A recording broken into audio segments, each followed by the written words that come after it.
अभी अपडेट करें हम खबर से। सिंध हाई कोर्ट ने मुस्तफ़ा आमिर केस में मुलजिम की रिमांड की 4 दरख्वास्तें मंजूर कर ली हैं। अदालत ने मुलजिम को ATC 2 के जज के सामने पेश करने का हुक्म भी दे दिया है। नुमाइंदा जियो न्यूज़ अमीन अनवर हमारे साथ मौजूद हैं, उनसे तफसील जानेंगे। जी अमीन। जस्टिस जफर अहमद राजपूत की सरबराही में 2 रुकनी बेंच ने प्रोसिक्यूशन की जानिब से 4 मुख्तलिफ दरख्वास्तों का फैसला सुना दिया है और अदालत ने 4 दरख्वास्तें मंजूर करते हुए इंसदाद दहशतगर्दी अदालत के मुंतजिम जज के जो 2 अहकाम थे जो 10 और 11 फरवरी को पास किए गए थे, उन दोनों को कलअदम करार देते हुए केस के तफ्तीशी अफसर को यह हिदायत की है कि मुलजिम अरमगान उर्फ आर्मी को इंसदाद दहशतगर्दी अदालत नंबर 2 के जज के सामने पेश किया जाए, जहाँ जज साहब मुलजिम की 4 केसेस में फ्रेश रिमांड की दरख्वास्तों पर कानून के मुताबिक जो है वो फैसला जारी करें।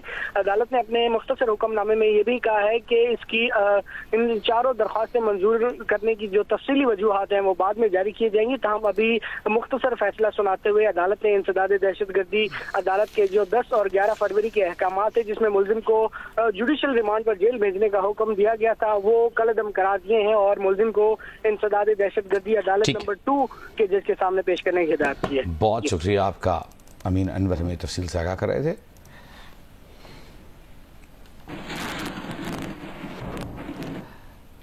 और कराची में मुस्तफ़ा कत्ल केस से मुतालिक तहकीकात जारी हैं। केस में गिरफ्तार दूसरे शरीक मुलजिम शिराज से मुतालिक तहकीकाती रिपोर्ट जियो न्यूज़ ने हासिल कर ली है। शिराज का क्या किरदार रहा जानेंगे।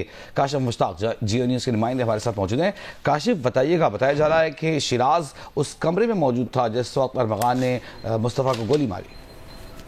बिल्कुल, जो तहकीकाती हुकाम हैं वो हमें ये बताते हैं कि जो इसकी इंटेरोगेशन रिपोर्ट है वो मुकम्मल तैयार कर ली है और इंटेरोगेशन रिपोर्ट हमें मौसूल हुई है। उसमें बाकायदा तौर पर ये लिखा हुआ है कि जो शिराज है वो अरगुमान का बचपन का दोस्त है और 1.5 साल कबल दोबारा जो है वो इस बंगले पर आया था और इसकी दोस्ती मजीद बढ़ी थी।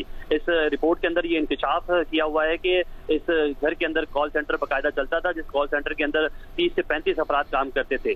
6 जनवरी की शाम को जो है वो मुस्तफ़ा को कॉल करके यहाँ बुलाया गया और बुलाने के बाद इस इंटेरोगेशन रिपोर्ट में ये बताया गया है कि पहले डंडे से उस पर तशद्दुद किया गया और तशद्दुद करने के बाद उसी की गाड़ी में उसे जो है वो डाला गया और डालने के बाद मुस्तफ़ा को जो है वो शिराज और अरगुमान जो है वो साथ लेकर यहाँ से रवाना हुए हैं। मुख्तलिफ रूट से होते हुए फिर ये जो बलूचिस्तान का इलाका है वहाँ पहुंचे हैं और वहाँ जाके इस गाड़ी को पेट्रोल छिड़क कर जो है वो आग लगा दी, जिसके अंदर मुस्तफ़ा भी मौजूद था। ताहम इस हवाले से जो इंटेरोगेशन रिपोर्ट है वो मुरतब कर ली गई है और उसको जो है वो अब अदालत में पेश किया जाएगा। तफ्तीशी हुकाम ये बताते हैं कि शिराज का जो जिस्मानी रिमांड हासिल किया गया था उसमें जो मुख्तलिफ शवाहिद सामने आए हैं या उससे जो तहकीकात की गई हैं वो तमाम तर चीजें जो है वो इस रिपोर्ट में दर्ज कर ली गई हैं।